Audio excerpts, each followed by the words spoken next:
গতকাল রাতে অনেক বেশি বিদ্যুৎ চমকেছিল, তো মনে করেছিলাম যে অনেক বেশি বৃষ্টি হবে, কারণ অনেক দিন যাবৎ যে তাপদাহ চলছে একটু ঝুম বৃষ্টির খুবই প্রয়োজন ছিল। কিন্তু গতকাল রাতে সেরকম একটা বৃষ্টি হয়নি।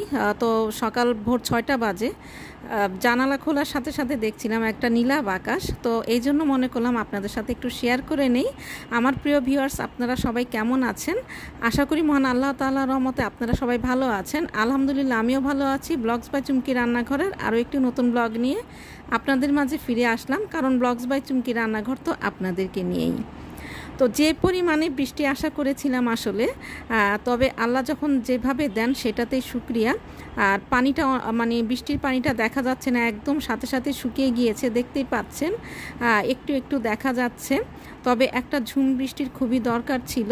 তো যাই হোক, হয়তো আল্লাহ খুব কয়েকদিনের মধ্যে হয়তো বা বৃষ্টি দিবেন। তো আলহামদুলিল্লাহ। আর এটা হলো গত শুক্রবারের ভিডিও। তো গত শুক্রবার আমার কিছু গেস্ট ছিল। তো গেস্ট যখন থাকে তো তখন আমি যেটা করি, পরোটা খুব একটা বানানো হয় না, চালের রুটি নয়তো পিঠা বানাই। কারণ অনেক সময় খেয়াল করবেন যে অনেকে কিন্তু পিঠা বানানোটা আর চালের গুঁড়া রুটি বানানোটা একটু ঝামেলা মনে করে। তো আমার বাসা যখন কোনো গেস্ট আসে তখন তাদের একটাই চাহিদা থাকে যে পরোটা খাবো না, হয় চালের রুটি নয়তো পিঠা থাকবে, আর সাথে বিফ, চিকেন অথবা হাঁসের মাংস যে কোনো একটা থাকে। তো আসলে আমি যখন গেস্ট আসে তারা যেটা বলে সেই অনুযায়ী আমি কিন্তু তাদেরকে খুশি করার চেষ্টা করি। আর আপনি যখন দেখবেন যে গেস্টরা পরিতৃপ্ত হচ্ছে, তখন আপনার নিজেরই যে আপনি যে এতটা পরিশ্রম করলেন, আপনার মনে হবে যে সেই পরিশ্রমটা কিন্তু একদম সার্থক হয়ে গিয়েছে। আর গেস্ট আসা কিন্তু একটা রহমতের ব্যাপার, এটা কিন্তু আল্লাহর একটা রহমত।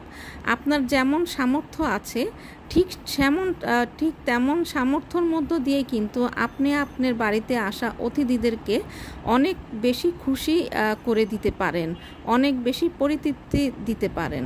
আলহামদুলিল্লাহ। তো এই যে আপনাদের সাথে কথা বলতে বলতে চালের রুটিগুলো সেঁকে নিচ্ছিলাম। তো আমার হাতটা একটু কেটে যাওয়াতে আমি যে কাপড় দিয়ে একটু চেপে চেপে রুটিটা সেঁকতে হয় সেটা পারছিলাম না, এই জন্যই খুন্তি দিয়ে আমি চালের রুটিগুলো ভেজে নিচ্ছিলাম। তবে চালের রুটি ভাজার একদম অথেন্টিক যে প্রসেসটা হচ্ছে সেটা হচ্ছে একটা কাপড় দিয়ে চেপে চেপে নিলে অনেক বেশি ফুলকো হয়। তো তারপরে রুটি সেঁকতে সেঁকতে আমার মনে হলো যে কিছু পিঠা বানিয়ে নিলে কেমন হয়, তাহলে দুটাই থাকলো, দুটাই সবাই একটু পরিতৃপ্তি করে খেলো।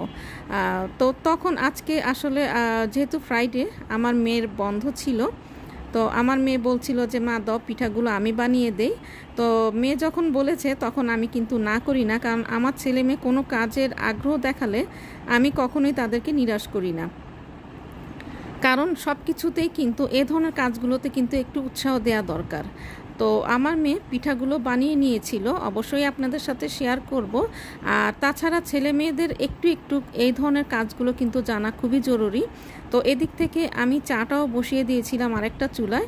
আর এদিক থেকে এই যে আমার মেয়ে কিন্তু অলরেডি একটা পিঠা দেখতে পাচ্ছেন দিয়ে দিয়েছে।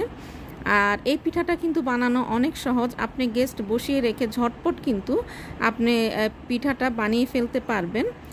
জাস্ট চালের গুঁড়া, সামান্য একটু ময়দা, ডিম আর একটু লবণ। তো 1 কাপ চালের গুঁড়ার মধ্যে 2টা ডিম আর 1/4 কাপ পরিমাণ ময়দা আর সামান্য একটু লবণ দিয়ে গুলে নিলেই কিন্তু চমৎকার এই পিঠাটা তৈরি হয়ে যায়। এটা আমাদের চট্টগ্রামে কিন্তু অনেক বেশি জনপ্রিয়। আর এটা খেতে হয় ঝাল ঝাল যে কোনো মাংস দিয়ে, সেটা হতে পারে চিকেন, হতে পারে বিফ, হতে পারে হাঁসের মাংস।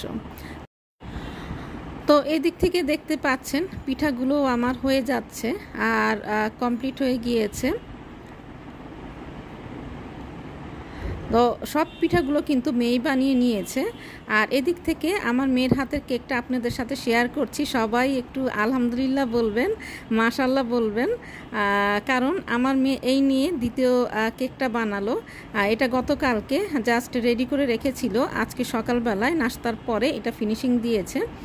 তো দেখেই বলেন কেমন হয়েছে। তো আমি কিন্তু যখন কেক বানাই তখন আমার মেয়ের কিন্তু কেক বানানোতে অনেক বেশি আগ্রহ, আর আমি কিন্তু সবসময়ই বলি যে এই ধরনের কাজগুলোতে আমি কখনো নিরুৎসাহিত করি না। তো মেয়ের মনে হচ্ছিল আরেকটু ফিনিশিং টাচ দিতে হবে, তো সেটা দিয়ে নিচ্ছে। আর একটা দুটা করে এগুলো করতে করতে কিন্তু তারা অনেকটাই অভিজ্ঞ হয়ে যাবে। আর ছেলে মেয়েদের কিন্তু এই ধরনের কাজে পড়াশোনার পাশাপাশি সব রকম কাজেই একটু অভিজ্ঞতা থাকাটা জরুরি, এটা কিন্তু ওদের জন্যই ভালো। আর এদিক থেকে দেখতে পাচ্ছেন যে একটা এক ম্যাজিক ট্রে বলে এটাকে, তো এটা আপনাদের ভাই নিয়ে এসেছিল। তো এটা এতদিন ভিতরেই ছিল, তো মেয়ে একটু জোর করে বের করে দিল যে মা এটা বের করো, বের করে ব্যবহার শুরু করো। তাই আমি বললাম যে আমার হেল্পিং হ্যান্ডস যে আছে দেখা যাবে যে ডিম সবগুলো ভেঙেই ফেলবে। তো পরে চিন্তা করলাম যে না, আসলে এটা কিন্তু অনেকটা জায়গা কম নেয়। আসলে আমরা যারা ভাড়া বাসাতে থাকি তাদের কিন্তু এই রান্নাঘরটা নিয়েই একদম প্রবলেম বেশি ফেস করতে হয়। এই যে আগের যে ঝুড়িটা, এখানে প্রায় আমার 3 ডজন ডিম আটতো, অনেক বড় ঝুড়িটা ছিল, অনেকগুলো জায়গায় কভার করে নিত। আর এটা কিন্তু একটা চিকন জায়গার মধ্যে একটা সাইডে কিন্তু রেখে দিলে আমার অনেকটা জায়গা বেঁচে গিয়েছে আলহামদুলিল্লাহ। তো এদিক থেকে কিন্তু সেই জায়গাটা আমার অনেক বেশি খোলামেলা হয়েছে। তো এই জন্য মনে করলাম যে না, এটাকে বের করেই ফেলি আর ব্যবহারটাও শুরু করে দেই। আর দেখতেও একটু সুন্দর লাগছে, আর দেখা যাবে যে এদিক থেকে আমার জায়গাটাও একটু খোলামেলা হয়েছে আর দেখতেও ভালোই লাগছে।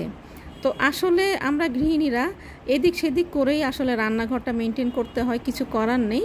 তো অলরেডি এটা হচ্ছে শনিবারের ভিডিও, মানে শুক্রবারের ভিডিওটা সেই পর্যন্তই ছিল, এটা শনিবারের ভিডিওটা। তো আমরা যে অলরেডি পার্লারে চলে এসেছি। তো মেয়ে অনেক দিন ধরে বলছিল যে নিয়ে আসার জন্য, আসলে মেয়ে সময় পাচ্ছিল না, এর জন্য আসাও হচ্ছিল না। তো আজকে সময় পাওয়াতে চলে এসেছি। তো পার্লার থেকে যখন বাসায় ফিরছিলাম তখন দেখলাম যে একদম দেশি পেঁপে নিয়ে বসেছে। তো লোবার সামাল দিতে পারলাম না, তো তখন কিছু দেশি পেঁপে নিয়ে আসলাম। আর আসলেই কিন্তু এই পেঁপেগুলো দেশি ছিল। আর আমার ভিডিওর কিন্তু আমি একদম শেষ পর্যায়ে চলে এসেছি। আমার ভিডিওটা যদি আপনাদের একটু ভালো লেগে থাকে তাহলে প্লিজ দেখার আগে একটা লাইক দিয়ে নেবেন, আর যারা নতুন আছেন সাবস্ক্রাইব করে পাশে থাকবেন। সবাই ভালো থাকবেন, সুস্থ থাকবেন, আল্লাহ হাফেজ।